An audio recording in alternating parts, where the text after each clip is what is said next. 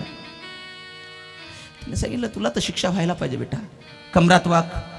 पोरग कमरात वाकलं. त्याला वाटलं पाया पडायला लावत असेल. पोरग कमरात वाकून तिच्या चरणाचा चरण स्पर्श करायला लागला. तिने सांगितलं तुला शिक्षा व्हायलाच पाहिजे, परत तुझ्या हातून चूक व्हायला नको. त्या बाईने पेटलेली, लालबुंद झालेली, गरम असलेली ती इस्त्री उचलली, कमरात वाकलेल्या पोराच्या पाठीवरती जोरात दाबली. जनावरासारखं पोरग ओरडलं, आई ग म्हणून मुखातून शब्द टाहो फुटला. भला मोठा फोड पाठीवरती आलेला आहे. वेदना व्हायला लागल्या. एक सनक मेंदूपर्यंत गेली, काळजापर्यंत वेदना व्हायला लागल्या, तरमळायला लागला. पोरग धावत देव्हाऱ्याच्या जवळ गेला. माईचा त्या ठिकाणी फोटो होता. गुडघे टेकवले, भगवंताला हात जोडले, सांगितलं भगवान मैंने सुना की तू दयाळू आहे, तू दयाळू आहे, तू सर्वेश्वर सर्वांतर्यामी सर्वसाक्षी निर्लेप निर्गुण अखंड नामातीत रूपातीत अनिर्वाच्य प्रेमातीत तू शब्दाच्या पलीकडच आहे. मला माहिती आहे तू इतका उदार आहे. तू प्रल्हादा करता खांबातून स्तंभी प्रगटला, तू उपमन्यूला वाटीभर दुधा करता दुधाचा समुद्र दिला, तू ध्रुवाला आढळपदी वैसवलं. मला आढळपद नको आहे, मला क्षीराचा समुद्र नको आहे, मला काही नको देवा, मला फक्त एकच दे, माझी माय मला परत मिळवून दे. वो कौन सी चीज है जो यहाँ नहीं मिलती, वो कौन सी चीज है जो यहाँ नहीं मिलती, सब कुछ मिलता है यहाँ लेकिन माँ नहीं मिलती. सबसे बड़ी है माँ पगले